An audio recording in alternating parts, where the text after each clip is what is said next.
Today on the Matt Walsh Show, a pansexual teacher is fired in Florida for discussing sexuality with her kids. Was the school justified? Of course it was, but we'll discuss anyway. Also, Joe Biden claims that the right to kill babies comes from God. Dr. Oz is called out for his pro-abortion views during the GOP primary debate in Pennsylvania. Dave Chapelle is assaulted on stage during a comedy show. This is becoming a bit of a trend.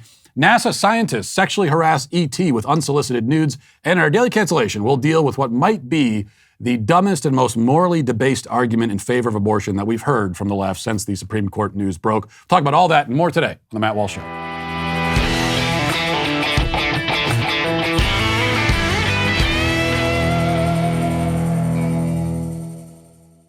Did you know that if you're currently on a phone plan with one of the major carriers, you are helping these left-leaning companies donate to pro-choice causes and candidates? Common question I get from my listeners all the time is, what can I do to help turn the tides in the culture war? Here's a great first step. Defund the abortionists.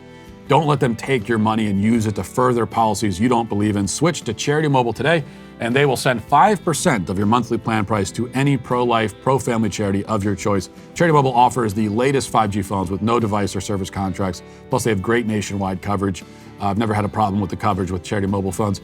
If this sounds like a hassle, making the switch, it actually isn't. Charity Mobile makes switching from your current carrier painless. Their live customer service is exceptional. They'll guide you through the process. You can keep your number and even your phone in most cases, or if you want, you can take advantage of my special offer and get a free cell phone with free activation. All you got to do is call 1-877-474-3662 or chat with them online at CharityMobile.com and mention offer code Walsh to redeem the free cell phone offer. That's CharityMobile.com. Mention offer code Walsh. Join the fight for children by switching to Charity Mobile today. Now that the anti-groomer law has been put into effect in Florida, we have, of course, been warned that apocalyptic results will follow. Gay teachers will be fired en masse. Gay students will be expelled. Gay people walking down the street will be rounded up and deported. Anybody who says the word gay will be immediately vaporized by a drone from the sky. This is the dystopia that we were promised, and yet nothing like it has actually occurred. In fact, the media has had to search quite desperately to find any real-life horror stories connected to the legislation that they erroneously labeled the Don't Say Gay bill. And now they think that they finally found it. The headlines came pouring in yesterday. A teacher in Florida has been fired for her sexuality, they tell us. Except there's quite a bit more to the story, as it turns out. Here's the headline from the New York Post. It says, pansexual Florida teacher canned for discussing orientation with students. Now, according to the article, it says, a Florida teacher claims she was fired for discussing her pansexual status with middle school students, whom she then asked to draw pictures representing their own sexual orientations. Cape Coral art instructor Casey Scott said that her students were curious about her sexual orientation, and she explained to them that she was pansexual during a lesson in March, according to NBC2. A discussion happened in the class, and because of that, now I'm fired, Scott told the outlet. Now, just to make sure that we give pansexual Casey a fair shake in this whole thing, I want to play some of her interview with NBC2 where she tells her sad, sad story, and let's do that now. A discussion happened in class, and because of that, now I'm fired. That discussion, according to Trafalgar Middle School teacher Casey Scott, centered on student sexuality. A lot of the kids came out to me like, oh, well, I'm non-binary, and a couple kids said, oh, well, I'm bi. One kid said they're gay. She claims students wondered about her. Oh, I'm pansexual, so, I like anyone despite female, male. And married to a man. She says some students asked to create art expressing their sexuality. This one's a trans flag. She hung the pictures on her classroom door. They said that it would be in the best interest if I just got rid of them now. She snapped these pictures showing how she got rid of them. I went over to the recycling bin. I grabbed all of their flags, and all the kids were staring at me, and I crumbled their flags in front of them. She was sent home, and then I got a call from administration saying that, well, at this time, we are releasing you from your contract. She showed us social media posts from students upset over her firing. However, the Lee County School District showed us complaints from parents and students explaining that they could create flags expressing who they are. Union President Kevin Daley says they can legally fire her. During that probationary period, they can let you go without cause. She doesn't belong to the union. Daily believes the firing could be a wake-up call for teachers. There is kind of a heightened sense of, where is the boundary? Yes, where is the boundary? Well, I can answer that. The boundary is simply this. Don't talk to the kids about your sexuality or theirs. It's got nothing to do with your job. It's not appropriate. It's none of your business. It's not what you're being paid to do. I also don't want my kids' dentist talking to them about their sexuality. If the barber cutting my son's hair is a pansexual and brings that up in the course of cutting my son's hair, I'm going to have a problem with that.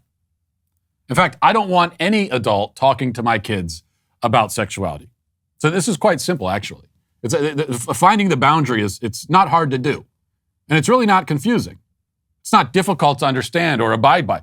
I've gone, if you can believe this, I've gone my entire life without ever walking up to somebody else's child and initiating or participating in a conversation about sexuality. I plan to keep that streak alive for the entire rest of my life. It's not difficult. Normal people have no problem with this. The fact that public school teachers are scratching their heads, and going, I don't understand, it's so confusing, I'm perplexed, really shows you what's wrong with public schools. Wait, so when can I talk to kids about sex? Never.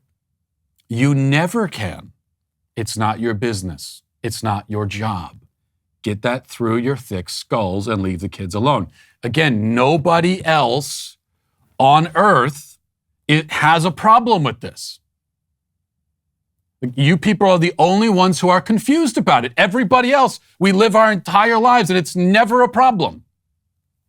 We intuitively understand that it is far beyond inappropriate to have conversations like this with other people's kids.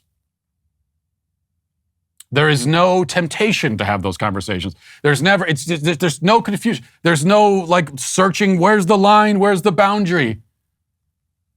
The boundary could not be more obvious. It's in bright neon flashing colors, okay? That's how obvious the boundary is. So let's take this specific case into consideration. And it's good because it actually does demonstrate exactly how the Florida bill will work in action, even though this teacher's firing wasn't really connected to the Florida bill. And in fact, the bill only covers kids up to third grade anyway. Still, we have a pretty good example of the kind of thing the bill is trying to prevent. So what happened here? According to Pansexual Casey, who says she's pansexual because she likes males and females, which actually makes her bisexual, the term pansexual is redundant and meaningless, but never mind that for now. Casey says the kids were talking about their own sexuality and then they asked about hers. The correct response from a competent adult in this situation is to say, this topic is not appropriate for the classroom, and then change the subject. The end. Simple. Instead, Casey tells the children all about the wonders of her made-up pansexuality identity and invites the kids to create their own pride flags, which she then hangs up in the classroom. Did she deserve to be fired for that? Yes, without question. At best, and I mean the absolute best, most generous interpretation here, is that this woman is emotionally stunted, immature, ill-equipped, and was swept into this inappropriate classroom conversation because she lacks the competence and basic leadership skills to offer the kind of guidance and set the sort of example that her job requires. That's cause enough to fire her. But again, that's the most generous interpretation. Because in reality, there's a reason these kids felt comfortable talking about this in her classroom in the first place, and even actively, drawing her into the discussion. It's pretty clear that she's initiated these types of discussions in the past. She may well have initiated this one too and is now lying about it. Whatever your theory of the case, there is no plausible theory that vindicates her. And there's one other thing I want to bring up about this.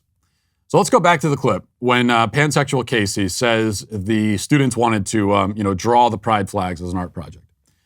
And apparently they didn't all want that, considering both parents and students complained after the fact. So there were at least some kids in that classroom who felt uncomfortable. But many of them did allegedly, want to draw the flags until the teacher was forced to pull them all down, crumple them, and throw them away in front of the class. Now, it does sound like she made the whole thing more dramatic and theatrical than it needed to be. I don't think she needs to go right in front of the class and tear down the pride flags that they just put up and crumple them in front of them. it's kind of funny to me, actually. But whether she had to do it that way or not, let's go to minute 139 in the clip where we see all the pride flags crumpled in a heap. Now, you can see that there. Now, first of all, notice just how many pride flags there are from just one middle school art class. I don't know how many kids are in the class, but it couldn't have been more than 20 or 30 at a maximum. Probably fewer than that. So in this one middle school class of a couple dozen students at most, that's how many identify as LGBT. That's how many pride flags there were. And you heard her say it too. Well, some of them were non-binary, they were trans, they were gay, they were bisexual. In a middle school class. And note the actual flags we see there in the pile. Talking about these issues so much, I've unfortunately become very well acquainted with these flags. I'm something of a pride flag translator now, and I can tell you that we see there multiple non-binary flags. So these are middle school kids, a group of them in just one class, who have declared that they are neither male nor female. And then perhaps even more alarmingly, we see that you can see that purple, white, and black flag, which is, I believe, the asexual flag. So there are middle schoolers, young kids, who have decided already that they are asexual. They've adopted that identity and are literally waving the flag for it. So if you're wondering why the anti-groomer laws are needed, this is why. The social contagion has turned into a full-blown pandemic. Entire generations are being consumed by it. Children these days are so desperate to be in the LGBT club that they're assuming sexual identities that they don't understand and that don't really make any sense. That's how successful the LGBT indoctrinators have been. And that's why we have to and are fighting back. Now let's get to our 5 headlines.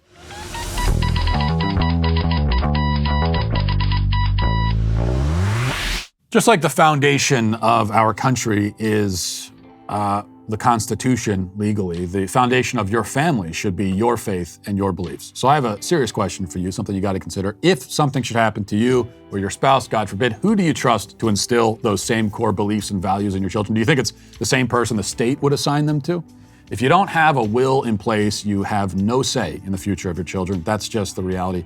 So let that sink in and think about that for a second. And if you're single and you don't think you need a will, you couldn't be more wrong. A will allows you to establish advanced directive and medical power of attorney. Do you really want to leave the burden of deciding life support or not to your family members or close friends? Of course, you don't want that. A will allows you to clearly communicate to your loved ones what your wishes are regarding your health. If you haven't made one yet, you're not alone, but we're going to make it easy for you at epicwill.com. When you use promo code Walsh, we are so excited that they're partnering with us at the Daily Wire. They're protecting our staff and their families. Let them protect yours too. epicwill.com, promo code Walsh.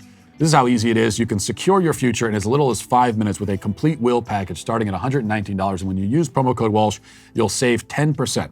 epicwill.com. This will be the most important 5 minutes you spend today. epicwill.com. Going immediately to the big topic of the week and of the century, really, Roe v. Wade and its impending demise. So we're getting more reaction from the left. I want to play, first we'll play this clip. It's consistent with a theme that we've seen from the left of very unfortunate and tragic transphobia that has come to the surface over the last few days. And so here's Gavin Newsom. This is I think probably the most blatant example we've seen yet. Gavin Newsom, who well, you have to hear it to believe it. You have to hear this transphobia and prepare yourself for it. I don't even know, maybe this whole show will be taken off of YouTube because of the transphobia that you're about to hear, but here it is. Consistently opposing all of those supports. Hell, they don't even believe in climate science. Talk to me about being pro-life. Spare me. Your body, your choice. It's a hell of a moment to live in. But like you say, we will not be defeated. We will stand tall, we will stand firm, and we will affirm the currently constitutionally protected rights of women and girls, their reproductive rights and freedoms in California. And we will assert ourselves, as I said, as Californians by punching above our weight, working with other like-minded leaders and governors and legislatures all across this country. And we're not going to roll over. We will not back down. and we will continue to fill in the gaps and address the disparities that continue to persist even in a state like ours, even in California.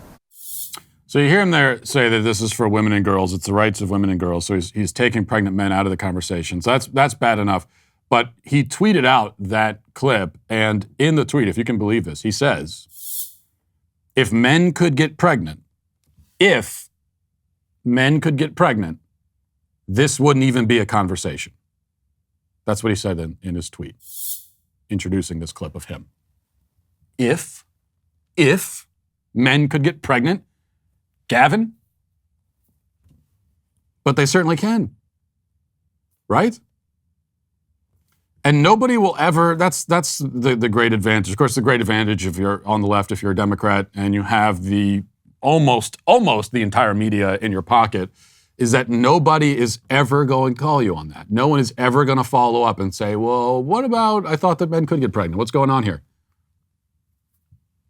And that's the only follow-up you would need, and it would be utterly embarrassing for Gavin Newsom, because he would have to right then and there on the spot abandon his whole, feminist talking point for abortion, but he's never going to be required to do that. So they're allowed to compartmentalize these issues and put them into different boxes where there's no crossover at all. Like the boxes don't touch. There's everything they say about sex and gender that goes here. And then there's everything they say about abortion that goes here. And these are separated by, there's a vast canyon separating the two. And they're never required to actually try to harmonize these two positions because they can't be harmonized. On a positive end, though, the Republican Senate primary debate in Pennsylvania happened yesterday. And this was an important moment from one of the candidates who is talking about her own pro-life convictions and her own experiences, and also calling out Dr. Oz, who's on the stage and I think right now still considered the favorite to actually win the primary and be the candidate for the GOP for the Senate in Pennsylvania. But he gets called out here, and I think it's a pretty great moment. Let's listen to that. I am the byproduct of a rape. My mother was 11 years old when I was conceived. My father was 21. I was not just a lump of cells. As you can see, I'm still not just a lump of cells. My life has value.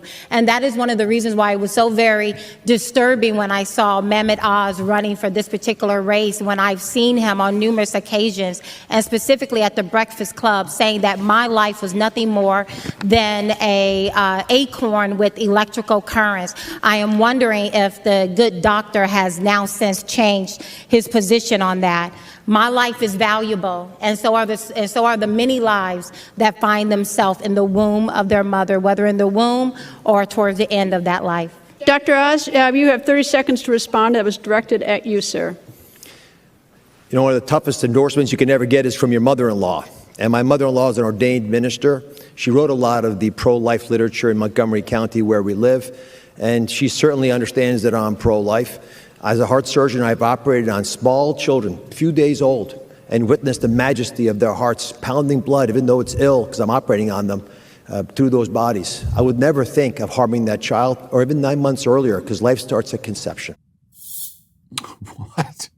I'm sorry. I hadn't even heard. I hadn't heard the clip with.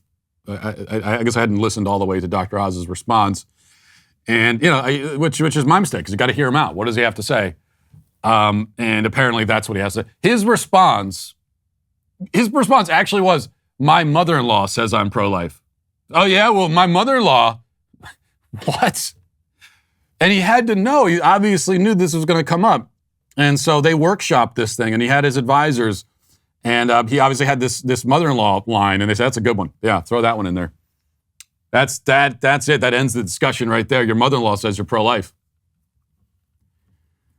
And then he pledges that he would never harm a child. Well, okay, that's good. I mean, no one was accusing you of actually physically yourself harming a child, although by supporting abortion, not to mention the chemical castration and sterilization of kids, you have in effect harmed lots of kids. But that was a train wreck. It was like 20 seconds from Dr. Oz, a total train wreck. I mean, if you live in Pennsylvania, this cannot be your guy. This can't be him. He's playing the part. He's playing the character right now of a conservative. But the unfortunate reality for Dr. Oz is that he's been on TV for decades, and so all you have to do, we have tons of tape. All you got to do is go to the tape, and you can hear what he said about all these issues: abortion. He's been pro-abortion. Transgenderism. He's in favor of medically transitioning kids. Gun control. He's a big gun control proponent. I mean, how could you even consider, if you're a conservative, nominating him? It's total madness. Now, the woman there on the stage, her name is Kathy Barnett, and she makes a really important point and presents a challenge for the pro-abortion side, which includes Dr. Oz. Whatever he happens to be saying right now, he is still on the pro-abortion side, historically. And whatever conversion he experienced, this late in life, always be skeptical. Anytime a politician claims to have undergone some sort of conversion where they've changed their mind. I mean, people can change their minds, yeah. But if you have somebody who's, Dr. Oz is in his 60s now, I think. So they've lived their whole life and they're on the record over and over and over again having a certain position. And then the moment they run for office, that's when they have their road to Damascus moment and they see the light. A little skeptical of that. So she presents a challenge to the pro-abortion side, and she goes right after, with the kind of the hard cases, which is the supposed to be the kind of unanswerable argument from the pro-abortion side, which is, well, what about rape? What about rape and incest, life of the mother, these kinds of things? Even though it's all a red herring, it's all a misnomer, because, as we've said, that's less than 1% of abortions. And even though on the left, all they want to do is talk about, when it comes to abortion, all they want to do is talk about cases of rape. They're neglecting the 99%. And as far as their position on abortion goes, the rape is irrelevant. I mean, they think no matter how a woman happened to get pregnant, 99% of the time they got pregnant because they willfully participated in the reproductive act. And as far as the left's concerned, no matter how you got pregnant, you have the natural God-given right to kill your babies. But talking about the rape, talking about cases of rape for just a second. So what you're saying is, if you think that abortion should be legal in cases of rape, then what you're saying is that Kathy Barnett should not exist. Like, why should, let's just personalize it for a second, because these are actual human beings we're talking about. Babies that are conceived in rape. These are actual people. And there are a lot of people walking around today who were conceived in rape. And you're saying that it should have been okay to execute them, to kill them because of the sins of the father? How does that make any sense? How does that make logical sense? How is that morally or ethically sound? This is what you should have to explain if you take this position, whether you're full-on pro-abortion or you are kind of pro-life, but you make exceptions. And if you're pro-life with exceptions, then you're not really pro-life. But you need to explain why Kathy Barnett should have had to pay the price for what her father did. Pay the price with her life. Make a moral argument in favor of that, because I don't think you can. All right, let's move to this. Biden, speaking out yesterday, had some thoughts on the extremism of the Republican Party that he's very concerned about. Let's listen to that. Well, that got struck down. Griswold was thought to be a bad decision by Bork, and my guess is the guy's on the Supreme Court now. What happens if you have a state changes the law saying that children who are LGBTQ can't be in classrooms with other children? Is that legit under the way the decision is written? What are the next things that are going to be attacked? Because this MAGA crowd is really the most extreme political organization that's existed in American history. So now we've already heard that because if Roe v. Wade is overturned, then as we heard from Eric Swalwell yesterday, that means that next thing you know, they're going to abolish interracial marriage. Because, you know, those conservatives on the Supreme Court, they're on the record opposed to interracial marriage. They're so opposed to it that one of them, Clarence Thomas, is in an interracial marriage. He wants to abolish his own interracial marriage, apparently. So we've heard that. Of course, we've heard that next they're going to overturn gay marriage. And now Biden says that the next step is segregation in the classroom along sexual identity lines. Which, of course, he's completely inventing that in his confused head. But also that also happens to be, like, again, exactly the opposite of the conservative position when it comes to sexuality and the classroom. No, we don't want to segregate kids based on that. We don't want to do anything with it. That's not what the classroom is about. That whole subject, we want to take the whole, not the people, we want to take the whole subject of sexuality, sexual orientation, gender identity, all that stuff, take that out of the classroom because it doesn't belong there. Leave the people, it's the subject that we have a problem with. So this is GOP extremism. Well, that MAGA crowd, they're the most extremist political movement to come along. No, it's not the people who believe that we should be able to kill babies in the womb up until birth, up until 40 weeks. They're not the most extreme. Chemically castrating, sterilizing kids, that's not the most extreme. Speaking of extreme MAGA terrorists, here's a guy named Miles Taylor who agrees about the violent extremism on the right. And he says that, in fact, he fears for his very life because of it. Listen to this. If I had quit the Bush administration where I started my career, I worked in Dick Cheney's office. If I had quit and said Bush and Cheney were bad, which I didn't believe, but if I'd quit and protest, they would have quarreled with me. Instead, defecting from the Republican Party and fighting MAGA, they don't just want to quarrel with me, they want to kill me.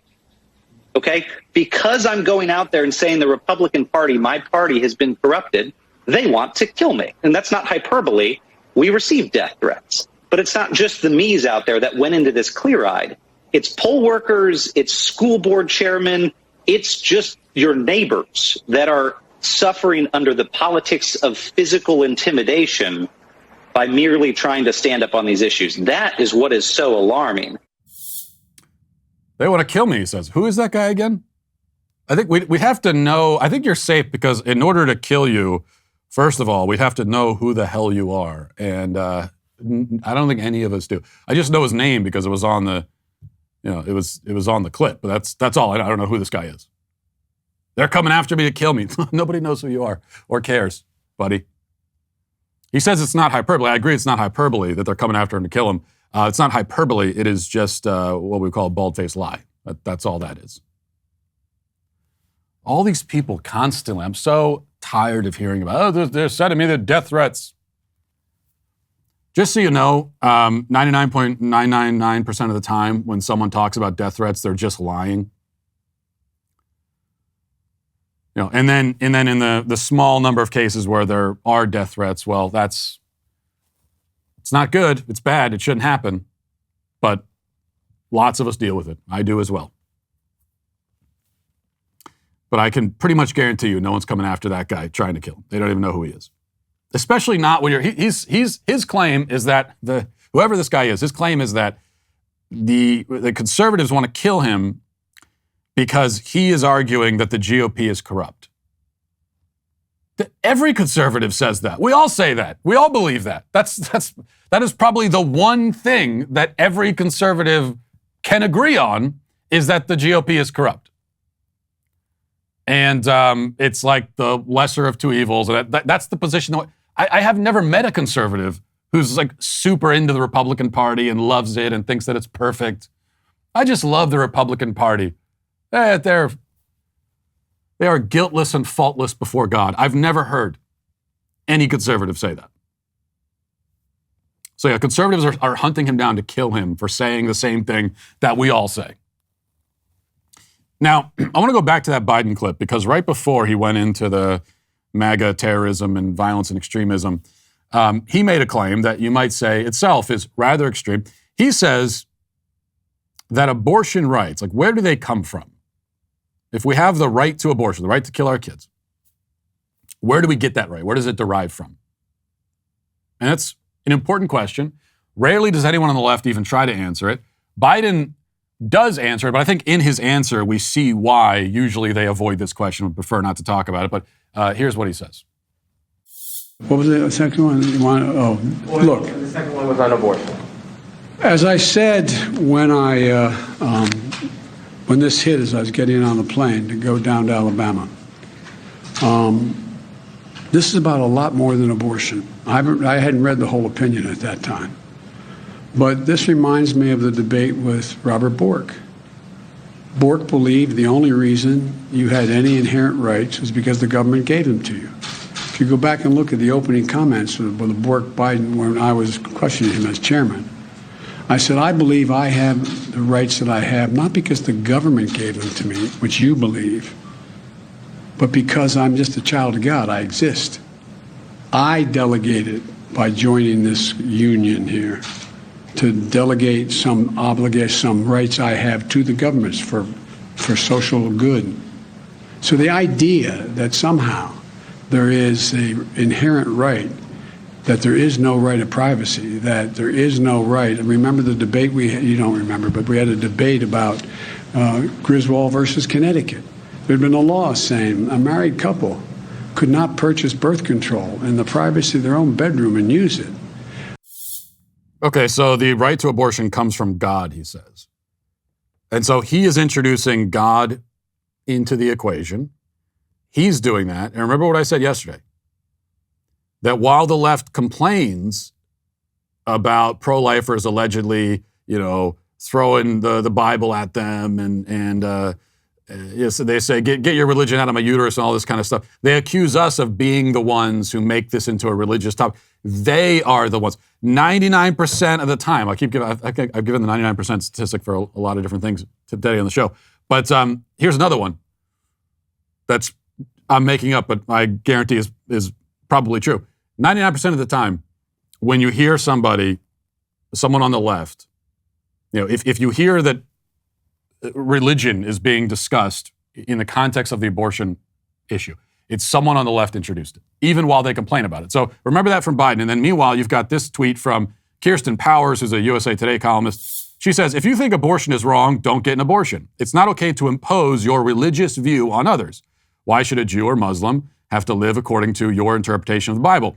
If you don't get this, please don't ever use the phrase religious freedom again. So never mind the fact that religious Jews and religious Muslims also don't believe in abortion either. But she says, okay, well, you're the one bringing religion into it, but here's the President of the United States, a Democrat, saying that we have the right to abortion because it comes from God.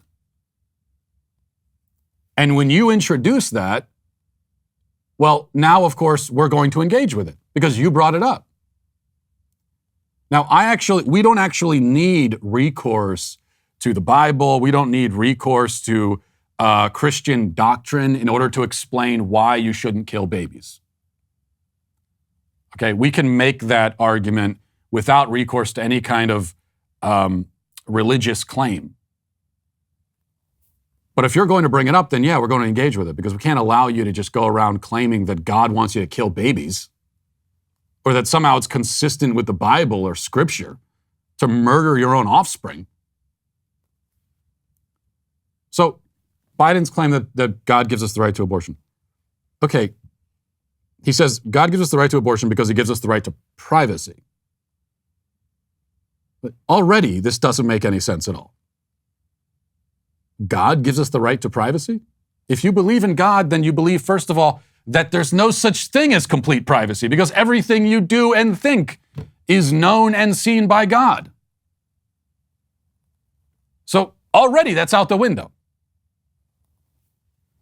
And what does abortion have to do with privacy? First of all, it's not something that you're just doing on your own. And even if it was, God doesn't let you off the hook for that. As long as it doesn't involve anybody else. I mean, we learn especially in the Gospels. You can sin within your own heart in the way that you think about people. And you can sin that way. Lust, hatred, that is a sin. And that's as private as it gets. But with abortion, there's another person involved. So privacy has nothing to do with it. And also, even if you did have a right to privacy that God himself recognized, well, like God's turning away and say, oh, you do what you want. Hey, this is up to you, man. I'm staying out of this one. Even if that is how it worked, which it isn't, how could you have the right to privacy or the right to anything if you don't first have the right to life? If you don't have the right to live in the first place, then how can you have the right to anything else? The right to life has to be the first, most basic right. If you don't have that right, then what are all the other rights built upon? And the right to life is itself built upon the idea that human beings have intrinsic value and worth and dignity. And because we have that intrinsic value, worth, and dignity, that's where that is the sort of the wellspring from which our human rights arise. But if you believe in abortion, then you believe that we have no intrinsic worth, value, or dignity. Because at our very earliest stages, when we first come into being, in that moment, and for many moments thereafter, you are expendable. You can be killed and tossed into a dumpster. And it's not a moral outrage at all. It's not a crime. So if you reject the idea of intrinsic value and worth, then you have nothing. You have no hook onto which you can hang your theory of human rights. So the whole thing is totally incoherent. All right, let's go to this from the Daily Wire. It says, an attacker who rushed the stage and tackled Dave Chapelle on Tuesday at the comedian's Hollywood Bowl show was carrying a knife concealed in a replica gun, according to a new report. A 23-year-old man was arrested as being held on $30,000 bail in the LA County Sheriff's custody on a felony charge of assault with a deadly weapon. And so this guy, I think we still don't know why he did it exactly. We can maybe theorize about it, but Dave Chapelle was at this big comedy show and he was on stage and somebody rushed on the stage. And then he was, Dave Chappelle's personal security putting the Academy Award security to shame because they took this guy, dragged him out, and just beat the living hell out of him. And there's an image of him that you can see where he's being carted away, the attacker was anyway, and his arm is twisted like a pretzel. Okay, it's twisted in a direction that it's simply not supposed to go. Which honestly, like that's what should happen if you rush the stage and attack somebody in the middle of a performance. That's also how you dissuade other people from trying the same thing. So when I see this story, there's two things that come to mind. First of all, I'm trying to figure out the strategy of hiding a knife inside the replica of a more dangerous weapon. That's what I don't get. Oh, nobody's going to suspect I have a knife. Oh, how's that? How then no one's going to? Well, because I'm going to hide it in this gun. That's how no one's going to. The security will never know I have a knife because they'll just think I have a gun instead. It's like if you had weed and you hid it in a box labeled heroin. It just doesn't make a lot of sense. And perhaps more importantly, though, and we don't know the motivations or anything else, but it stands to reason that this is a further consequence of the words are violence mentality, which has especially been applied to Dave Chapelle. Now, we can't say for sure that this guy was motivated because he thinks that Dave Chappelle was a transphobe or something, but certainly the message in society has been that jokes and words are violence. And when Will Smith attacked Chris Rock, lots of people on the left especially came to his defense and said that, hey, making that joke about a woman with alopecia is a form of violence. So when you tell people this, and especially if you're saying it to someone who is already prone to being delusional and half crazy, and you tell them that words and jokes can actually cause them physical harm or worse than physical harm, well, then you are encouraging exactly the kind of thing that we just saw. All right, before we get to the comment section, let me see if I can find this. There was another story that was really important. Okay, so we used to worry about scientists covering up aliens, the existence of aliens. But now I think we have to worry about a different kind of sort of uncovering. The New York Post reports this week, NASA to launch naked pictures of humans to space in hope of attracting aliens. Now, I want to make contact with aliens as much as the next guy. Apparently not quite as much. But we need to seriously think about the sort of contact that we want to actually have with these creatures. And look at our attempts to reach out to aliens have been, so far as we know, unsuccessful. If this is what finally earns a response, I'm not sure that's a good sign. If they were ignoring us up until now, and then we send naked pictures out, and now they respond, I don't. What's the strategy? This is another area where I'm confused about the strategy. Now, if we're hoping to avoid a visitation, then I could maybe understand sending out pictures of, Lizzo or something, for example. That would surely dissuade any intelligent race from landing here.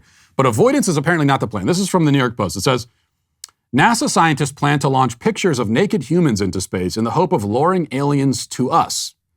The depictions will also include an invitation to respond should an intelligent alien race find them. The pictures aren't graphic photographs of naked humans, but a drawing of a naked man and a woman next to a depiction of DNA. The man and woman are waving in an attempt to look more inviting. NASA scientists revealed the image in a study that's part of a project called the Beacon in the Galaxy. The main aim of the BITG project is to send a message to any alien civilizations that could be out there. Oh, so that's our excuse for stalking ET with unsolicited nudes? And if he's offended, we're just going to say, what? Hey, sorry, man, we just wanted to show you our beacon. And here's my question. What if ET sends nudes back? Are we really prepared to see that? I am certainly not. And like I said, what if he does more than return the favor? What if this is really the thing that draws them here? What if, as the poet once said, the milkshake really does bring the boys to the yard? What then? The perverts or NASA are going to get us all turned into sex slaves. Think about it this way. 50 years ago, and I'll stop talking about this in a second. 50 years ago, scientists were landing humans on the moon.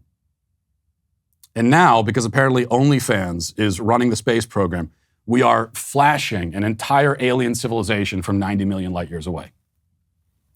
And it actually gets worse because, and I haven't looked this up, but I'm pretty sure about this.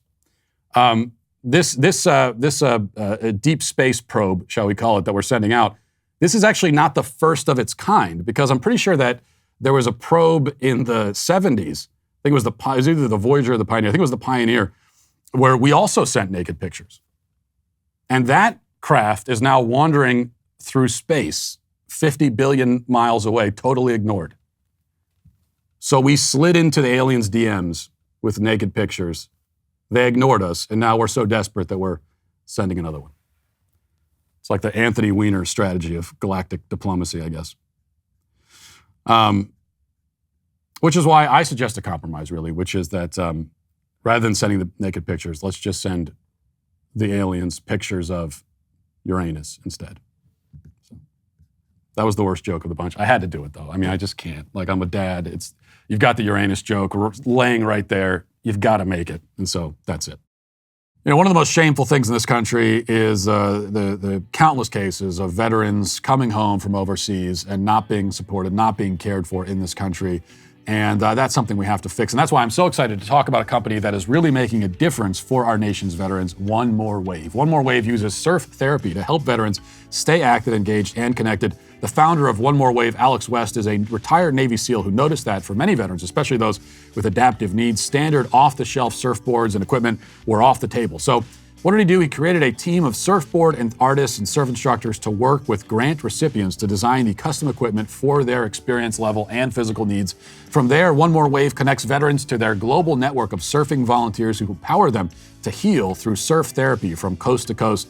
Fresh salt air, sunshine, and the exhilaration of flying down the face of a wave help keep veterans coming back more and more. Since 2015, One More Wave has empowered over 500 veterans to find healing and community through surf therapy by providing customized surfing equipment and community. But to keep on going, we need your support. Help fund 10 new surf therapy grants by going to 1mwave.com/dailywire. Sign up to become a monthly sustaining donor as well there. The average veteran grant costs $2,500 and every tax-deductible donation counts. Help us continue to support those brave men and women who have given so much for this nation. Visit 1mwave.com/dailywire and become a sustaining member today. One More Wave is a 501c3 and your donation is tax-deductible. Visit 1mwave.com for more information. Let's get now to the comment section. If you're a man, it's required that you grow a beard. Hey, we're the Sweet Baby Gang. All right, let's see. What do we got? If I can find it, here we are. Idankpo Augustine says, people who can't define what a woman is because they aren't biologists suddenly turn to experts at defining the beginning and viability of a life. Well, not really, actually. That's the interesting thing, is that they don't claim to have an answer to when life begins.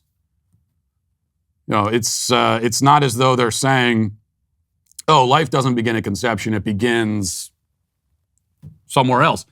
They avoid the question entirely, and if you try to get them to answer it, they're going to say that, well, I don't really know, it's above my pay. That was Obama's famous answer, I think, was it's above my pay grade. And so that's another bit of incoherence from the pro-abortion left, that they admit that they don't actually know when life begins, and which means if they don't know, then it's, according to them, it's possible at least that life begins at conception. And so, but they're not sure. But we're going to go ahead and slaughter the babies anyway, knowing that at least they might be human lives. So you give them a little bit more credit than they deserve with your observation there. Chris says, isn't it kind of strange that so many of these leftists you feature on your show are unemployed and miserable? They're also full of themselves. They should be successful because confidence is the key to success. Well, self-absorption is not confidence. So that's the first problem. The two things are not the same, not even really related. In fact, they're in conflict with one another. So what you see from the leftists and everything, and it's self-absorption and narcissism, but not confidence, which is why they're self-absorbed and narcissistic, but they're also deeply in need of affirmation from the public. And also the other thing, by the way, is that I don't think it's true that confidence is key to success.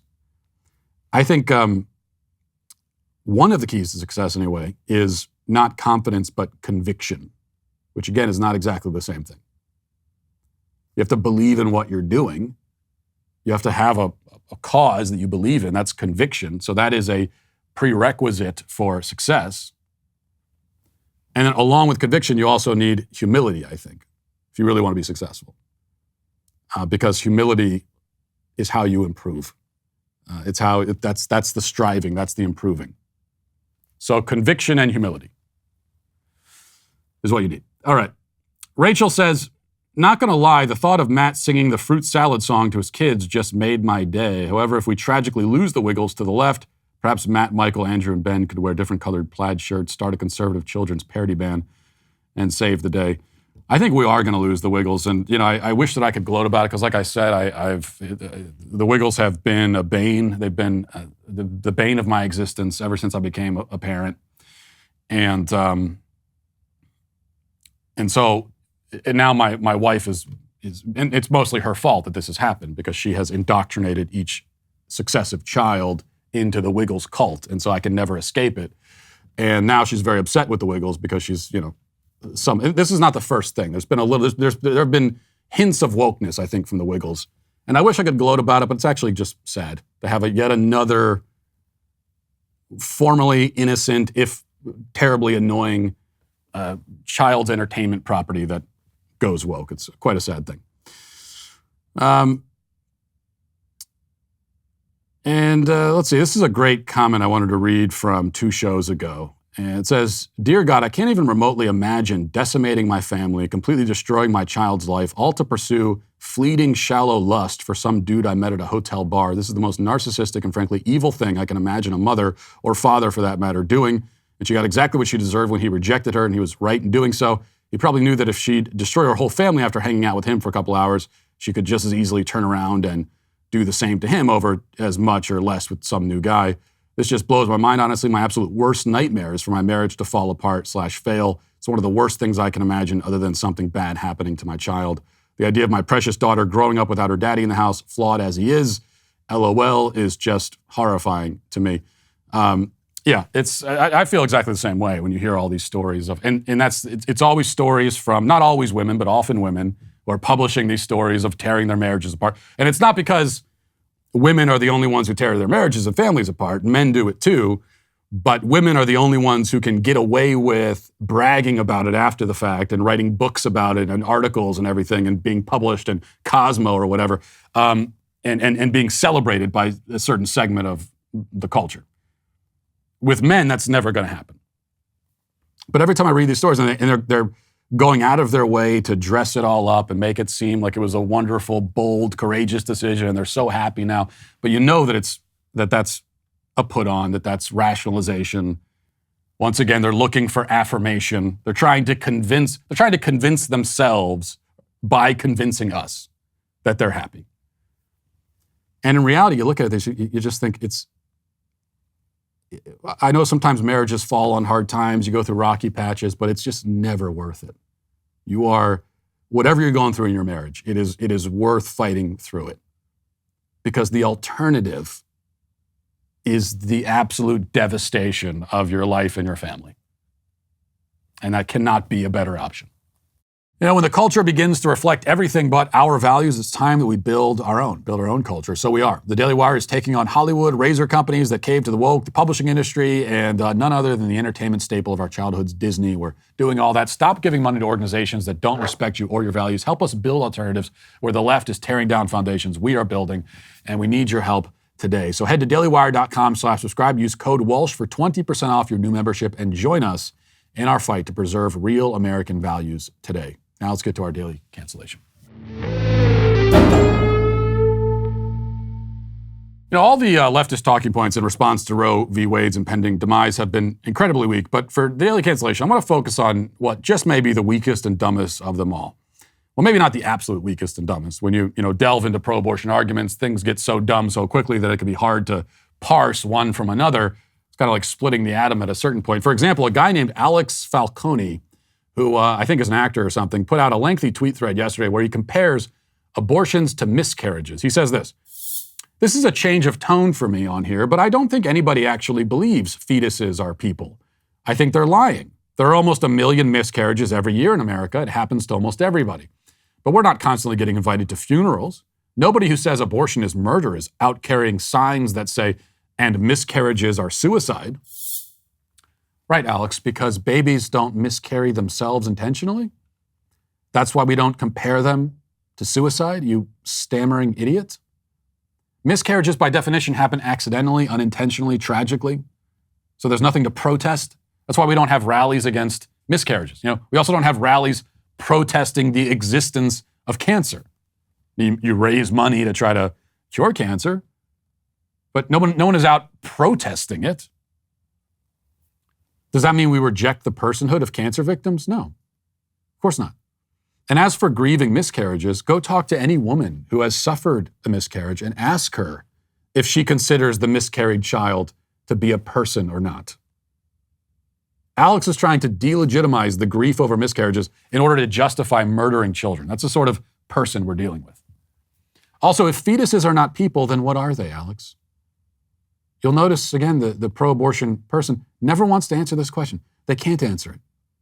They say that the fetus isn't a person, and even that is so self-evidently isn't a person that nobody could possibly believe otherwise, he says. Like it's self-evident that it's not a person. But then they never, ever actually explain what category the unborn child belongs to.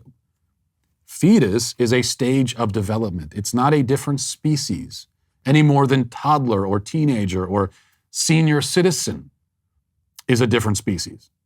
These are all labels we place on different phases of a human being's, a person's physical development. Saying it's a fetus, not a person, it's like saying Alex Falcone is middle-aged, not a person. But this is not the stupid argument I wanted to focus on in this segment. Instead, I'd like to call our attention to a different sort of argument. This is one as evidenced by Leela Cohen, who's another Hollywood leftist. She tweeted this. If it was about babies, we'd have excellent and free universal maternal care.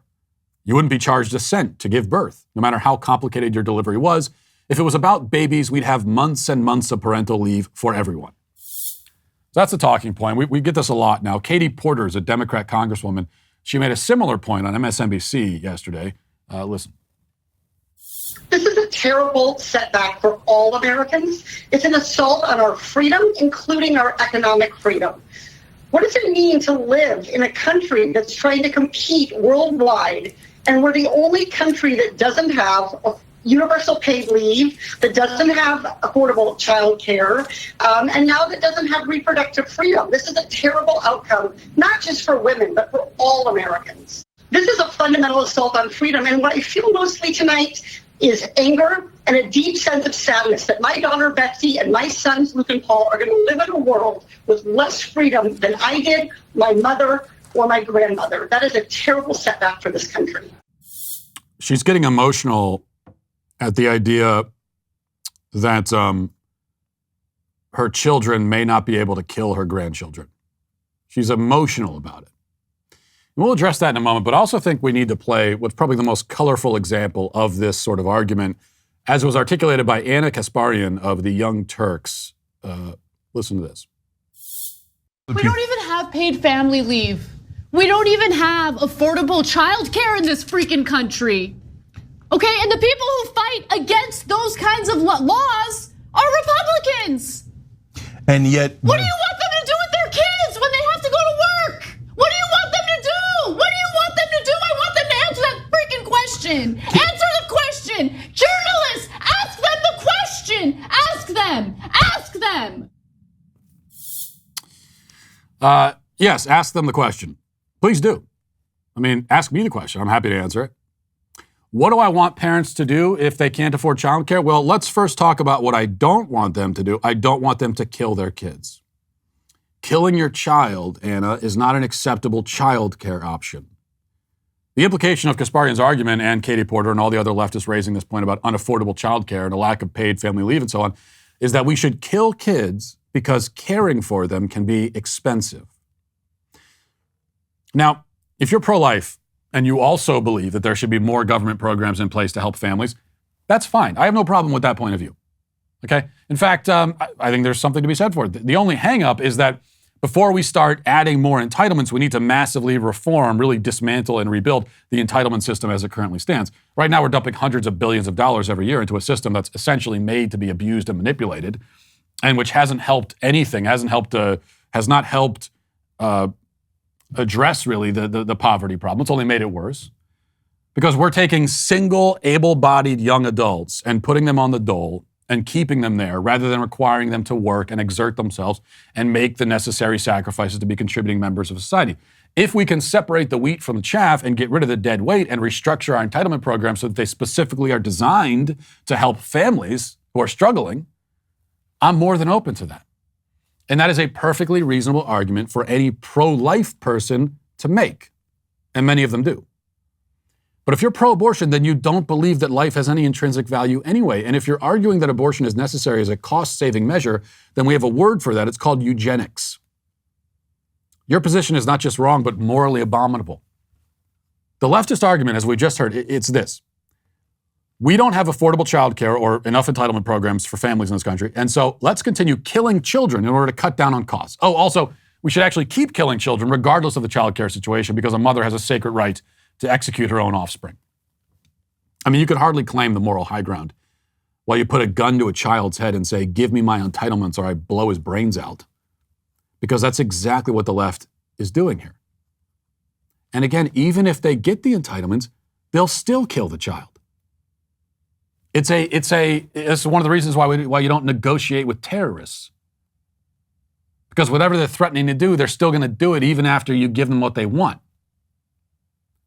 So it's a monstrous argument, and it's also a red herring. The truth is that we could have free childcare, free diapers, free formula, free food, free housing, free everything for everyone, and they still would support abortion with all of the same passion that they support it right now. Here's a question someone could ask Anna Kasparian. If we had all the stuff that you say you want, would you be in favor of abolishing abortion? or even limiting it? The answer from you is no. So what are you even talking about this for? It's irrelevant to your argument, and you know it. There's one other point to be raised here.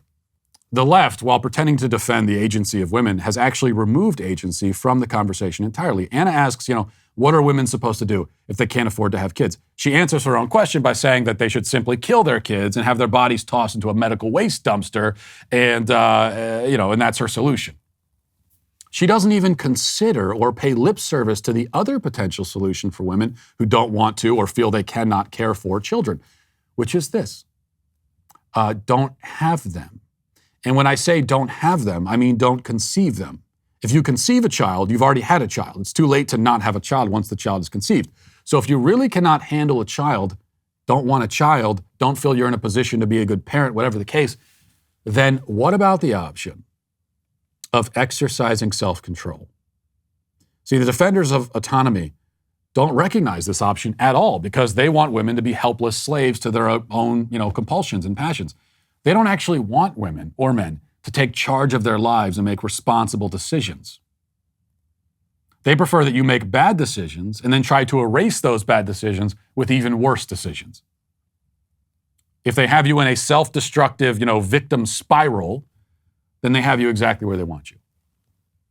That's what it comes down to. And that's why the pro-aborts are, certainly not for the first time and certainly not for the last, today, canceled. And we'll leave it there for today. Thanks for watching. Thanks for listening. Have a great day. Godspeed.